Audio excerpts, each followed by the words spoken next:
Hello et Luc Maras, bienvenue dans Luc Matruc, la série de présentation de modes, où globalement je présenterai des modes et des tutos par rapport à ceci. On va commencer avec Powa, l'un des modes qu'on va utiliser d'ailleurs sur la survie ATM10. Allez, on est parti, et c'est la deuxième fois que je tourne cette intro parce que j'avais oublié d'allumer mon micro comme un débile. On y go. Alors Powa c'est un mode de type énergie, storage et technologie. Il a deux dépendances, Architecture API et Close Config. Il est disponible de la 1.14.4 jusqu'à la 1.21 sur Fabric, Forge et Neoforge. Alors, Powa c'est un mode très sympa de production d'électricité, surtout connu pour le fameux réacteur nucléaire qui est très pratique et qui, je pense, est l'un des plus simples dans les modes qui existent par rapport à Mechanism. Celui de Mechanism est un enfer, il fait 40 000 km de long. NANI ? Et lui est assez simple à faire, c'est un mode qui est très sympa, qui est pas compliqué à prendre en main, qui a quand même beaucoup de fonctionnalités et qui peut être très sympa en début, genre pour débuter dans tout ce qui est les modes tech. Parce que bon, il y en a certains qui sont pas faciles, Mechanism, commencer par Mechanism c'est pas facile, mais Powa, lui il est assez simple, du coup on va commencer par lui. J'ai du coup préparé pas mal de choses, dans Powa il y a un minerai, qui est le minerai principal, qui est le minerai d'uraninite. Alors l'uraninite c'est ce petit truc là, c'est l'équivalent de l'uranium. Il y a également plusieurs autres crafts qu'on va passer en revue dès maintenant.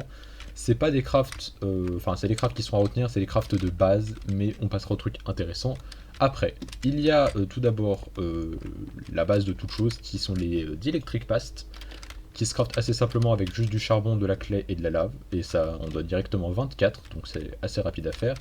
Les dielectric rods, et oui, entre temps j'ai pris ça, qui peuvent être d'ailleurs retournés dans l'autre sens pour faire d'autres crafts. Le dielectric casing, qui est un peu la base des machines, voilà. Il y a également le basic capacitor, qui du coup se craft pas du tout comme ceci. C'est vraiment pas du tout comme ceci. Comme ceci. Il existe plusieurs variantes du basic capacitor, selon les différents tiers qu'on verra plus tard, du coup qu'on pourra utiliser, et bien sûr plus on est haut en tiers, par exemple le nitro qui est le tiers maximum, plus on sera efficace. Donc on va commencer par du coup les fondamentaux, les trucs simples de base. Il y a les câbles qui permettent du coup de faire passer l'électricité. Alors truc sympa avec les câbles de Powa, ils sont complètement, ils ont pas de collision, on peut passer à travers sans problème, donc on peut les faire passer à peu près où on veut, ça sera pas dérangeant, par exemple dans une porte, enfin dans un trou, et ce sera pas spécialement dérangeant. Il y a également du coup ce qui servira à faire tous les crafts, c'est-à-dire cette machine-là. Il s'agit du coup de l'Energizing Orb, qui va être utilisé pour faire à peu près tous les crafts de base du jeu, qui fonctionne assez simplement. Vous avez juste besoin d'un Energizing Orb, qui se craft comme ceci, et d'un Energizing Rod, du tiers que vous voulez, j'ai pris les starters parce que c'est par ça qu'on commence. Vous faites ce setup là, alors c'est pas un setup qui est très compliqué à faire, en réalité il n'y a même pas besoin d'avoir un setup particulier, il faut juste placer un câble et un rod, et c'est bon, là techniquement ça peut marcher. Bon alors ça fera pas grand chose, plus on en met plus ça sera efficace, et ici bien sûr sur les câbles il faudra apporter de l'électricité. Comment ça marche? C'est très simple, alors du coup on a de l'électricité. Hop, on va faire un craft de base. Hop, hop, et là, ça va me crafter du coup l'Energizing Steel, qui est du coup la fusion de l'or et du fer. Non, on peut faire d'autres crafts, je vais pas tous les montrer, mais par exemple, le premier qui sera à faire, si on compte pas lui, ça sera du coup le Blazing Crystal, qui se craft assez simplement, juste une Blaze Rod. Alors vous voyez que ça coûte quand même beaucoup plus d'électricité, là on est à 120 000 feux. Alors bien évidemment, plus on va améliorer les câbles et plus on va améliorer les Energizing Rods, plus ça ira vite. Ce qui nous permettra du coup de crafter du coup les différents tiers. Vous pouvez voir qu'il y a le Niotic, le Spirited et le Nitro. Alors oui, bon, le Nitro coûte assez cher, sachant que c'est un bloc de Blazing Crystal, donc un bloc de ça. Passons du coup maintenant au stockage d'électricité. Alors on a en tout premier lieu la batterie qui est assez pratique parce que du coup elle permet de stocker l'électricité. Hop. Et ensuite de la transporter sur soi et de la réutiliser n'importe où comme on veut, du moment qu'on a une machine qui est pour l'utiliser. On a bien évidemment, j'ai mis toutes les variantes, de l'énergie cell qui permet du coup de stocker l'électricité. Plus on monte en tiers, plus on peut stocker dans le nitro, on peut stocker jusqu'à 2 milliards de FE, ce qui est plutôt pas mal. On a également les undercells, qui sont assez pratiques. Le craft se fait comme ceci. Alors pour ce qui est du craft de l'undercore, c'est comme ceci dans l'energizing orb. Pour ce qui est des undercells, c'est du coup assez pratique et ça s'utilise comme ceci. On amène une source d'électricité sur n'importe quelle face, bien sûr ça va se remplir, c'est comme les energicells, sauf que si on a un deuxième energicell calibré sur la même fréquence, on peut avoir jusqu'à 12 fréquences, alors on n'en a que 2 pour le tiers basique, il n'y en a qu'une pour le tiers starter, et quand on a le tiers nitro, donc le tiers maximum, on peut aller jusqu'à 12. Ça permet du coup de stocker de l'électricité et de la transporter assez vite. On peut également utiliser du coup ce qui s'appelle des undergates, qui permet en fait de, tout simplement, de faire passer le courant, ça va arriver là-dedans, et ça va directement partir dans l'undercell correspondante à la fréquence qu'on a réglée.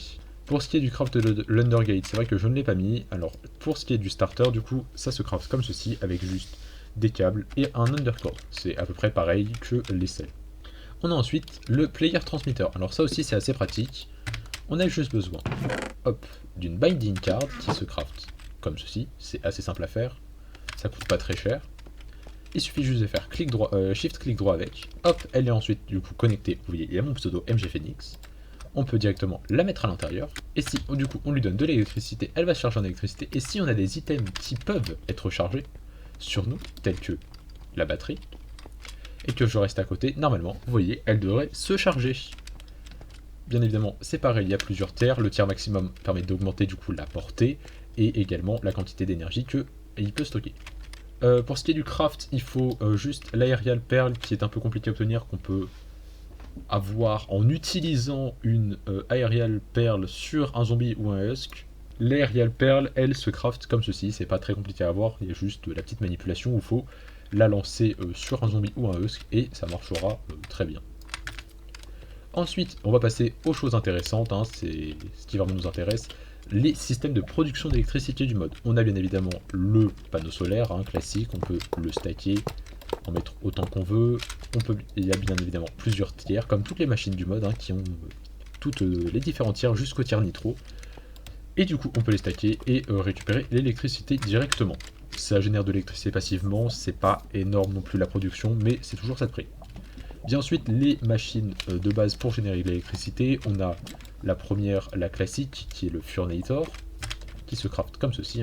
Pour ce qui était du panneau solaire, c'est comme ceci, avec ceci, qui se craft donc comme ceci, et bien évidemment, dans un Furnator, on met du charbon et ça va juste chauffer, et en chauffant, ça va produire de l'électricité. La production est pas énorme, c'est pas la production est pas énorme, je recommande pas forcément d'utiliser ça directement, mais si vous voulez, vous pouvez quand même l'utiliser. Vient ensuite la version Magmator qui est à peu près pareil, sauf qu'au lieu d'utiliser du charbon, on va utiliser de la lave. Cette fois, il y a juste besoin de faire clic droit dessus, ça va le remplir, et ensuite on peut voir la jauge de lave et la production d'électricité. La production est à peu près la même, oui c'est ça, 240 pour le même tiers. C'est pas énorme, mais ça peut toujours servir. Vient ensuite le thermogénérateur. Pour ce qui est des thermoplates, c'est juste comme ceci. Et lui, il va falloir le poser au-dessus de la lave et le remplir avec de l'eau. C'est pareil, vous prenez le seau d'eau, vous faites clic droit jusqu'à le remplir, vous pouvez mettre jusqu'à 3 buckets à l'intérieur. En mettant de l'eau, hop, vous mettez de la lave dessous, ce qui va faire chauffer l'eau et générer de l'électricité. Et ça va du coup se stocker ici. Vient maintenant du coup la partie intéressante, le générateur nucléaire, qui est un peu la chose la plus importante du mode et qui est ce que je vous conseille de faire en premier. Enfin, vous faites les premières étapes, mais les systèmes de production d'électricité ne sont pas les plus performants. Autant passer directement au réacteur nucléaire qui ne coûte même pas si cher que ça. Faut juste éliminer un petit peu, mais sinon ça va. Vous avez donc besoin de ce qui s'appelle du réacteur, qui se craft comme ceci. J'ai mis le craft ici. J'ai mis également celui du basique parce que je vous conseille vraiment de ne pas passer par le starter. Il génère trop peu d'électricité pour ce qu'il coûte, genre ça vaut pas le coup en fait. Passez directement au basique, voire même au tiers d'après si vous le pouvez. Et de toute façon ça coûte pas forcément plus cher. Vous regardez les crafts, c'est juste qu'il faut utiliser à chaque fois les trucs du tiers d'avant. Et du coup ça coûte pas cher et c'est bien mieux, c'est bien plus rentable d'utiliser celui-là d'abord plutôt que de commencer par le starter. Comment ça fonctionne? Alors, il y a pas mal de choses. J'ai vidé mon inventaire, ça sera beaucoup mieux comme ça. Hop, on va tout prendre. Il va vous falloir du coup arriver à un nombre de 36. Une fois que vous avez vos 36 blocs de réacteurs, vous voyez, quand je passe ma souris, il me montre une zone. Alors c'est une zone de 3 par 3, et normalement si vous avez bien les 36 et que vous faites juste un clic droit, il va vous le construire tout seul. Et il va bien évidemment vous enlever, c'est juste que moi je suis sans créatif, du coup il ne me les enlève pas. Hop. Et c'est bon, il a fini de faire le réacteur. Il se connecte, bien évidemment, il y a plusieurs ports. Vous pouvez utiliser de la redstone, je crois pas que c'est par les ports rouges. Vous pouvez également faire passer des câbles par-dessus. Mais du coup, comment est-ce que ça fonctionne? Vous allez avoir du coup besoin de plusieurs choses. Déjà, hop, vous faites un clic droit avec un seau d'eau et ça va le remplir d'eau. C'est la première étape. Il va ensuite avoir besoin de carbone et de redstone. Bah alors, du coup, le carbone, ça correspond au charbon. Et la redstone, bah, ça correspond à la redstone. Ça va du coup augmenter l'efficacité et la production, mais du coup, ça va consommer plus de fuel. Le fuel en question, c'est le fameux minerai, l'uraninite, qui du coup se trouve dans les grottes. Vous avez juste à le déposer là, et hop, ça fonctionne. Maintenant, il va nous falloir du coolant, parce que là, le générateur fonctionne, mais il sera plus performant si on le met du coolant. Alors, qu'est-ce que c'est le coolant? C'est juste quelque chose qui va permettre de refroidir. Vous pouvez utiliser de la neige, de la glace, de la packet ice, de la blue ice ou de la dry ice. La dry ice, c'est juste dans l'energizing orb, comme ceci, hein, il y a différentes façons avec de la blue ice, ça va vous donner plus ou moins de dry ice. On va du coup l'utiliser la dry ice qui est le plus performant, mais au début utilisez juste de la glace normale, ça suffira en tout cas pour les tirs basiques. C'est amplement suffisant. Hop, et du coup ça va permettre de refroidir la température et d'être beaucoup plus efficace. Alors vous voyez que ça produit déjà quand même beaucoup plus, on génère 700 FE par tick et ça va continuer de monter. Et par contre pour ce qui est du stockage, on arrive déjà presque à saturation. Pour ce qui est du stockage, du coup on arrive presque à saturation, mais on peut bien évidemment connecter une énergie cell pour stocker à côté. Ou alors directement réutiliser l'électricité dans d'autres machines au besoin. C'est bien évidemment compatible avec tous les autres modes de production d'électricité tels que Mechanism. Pour ce qui est de la production, du coup on arrive à peu près 900 FE par tick, mais du coup on va comparer par exemple avec le tiers nitro. Du coup on va comparer avec le tiers nitro, et du coup vous pouvez voir que j'ai utilisé des blocs de redstone et des blocs de charbon, c'est la même chose, c'est pareil, ça change rien, c'est juste que du coup ça va durer plus longtemps. Et vous pouvez voir qu'on génère déjà 240 000 FE par tick, ce qui est beaucoup, enfin 240 000 FE par tick, ce qui est déjà beaucoup plus intéressant. Et une fois qu'on arrive au nitro, niveau production d'énergie, on est bien. Alors du coup, pour ce qui est de la rétrospective de Powa, c'est un mode très intéressant de production d'électricité, qui est assez accessible en début d'aventure, surtout je trouve, parce que les crafts sont extrêmement simples et peu coûteux par rapport à d'autres modes, tels que Mechanism, qui est bien sûr l'exemple originel, hein, dès qu'on parle de mode de technologie, Mechanism revient directement. Les premières sources d'énergie ne sont pas très rentables et elles sont pas si intéressantes que ça à faire, vous pouvez les faire, mais personnellement je ne vous conseille pas, je vous conseille directement de passer au réacteur basique, voire même au réacteur Hardened, parce qu'il est assez simple à crafter aussi, c'est juste avec l'énergie Zing Steel, ça coûte vraiment pas cher, faut juste avoir bien miné et directement ça vous générera beaucoup plus d'électricité. Le basique est sympa mais génère pas non plus énormément, surtout pour ce qui consomme en uraninite, c'est pas optimal. Bien, et bien, je crois que j'ai fini, il n'y a plus grand chose à présenter, c'était une vidéo assez rapide. En même temps, le mode, on a vite fait le tour, même s'il est très intéressant, il n'y a pas énormément de contenu non plus. Si vous avez besoin d'aide, vous pouvez toujours aller lire le manuel Powa qui se craft très facilement, c'est juste un livre et des Electric Past. Et il vous explique tout, il faut juste savoir parler un peu anglais, même si je sais qu'il y a peut-être une traduction française. Vous avez également la Wrench si vous voulez juste modifier certains trucs.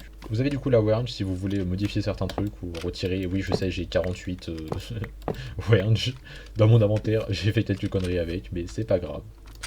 Aussi, petit truc que je vais revenir dessus vite fait parce que voilà. Ici, toujours en haut à droite, sur toutes les machines du mode, vous allez avoir ces petits boutons qui vous permettent de gérer comment ils vont se comporter. Par exemple, sur la face nord, on va lui dire qu'il fait rien, ou alors qu'il peut extraire l'énergie.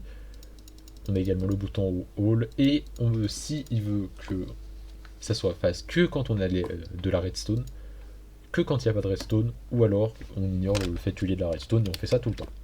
Sur ce, au revoir à tous et à bientôt pour une prochaine vidéo. Notamment, la prochaine vidéo sera l'épisode 2 de la survie ATM10 où on va s'atteler à Powa. En espérant que ce tuto ait pu vous aider. Salut!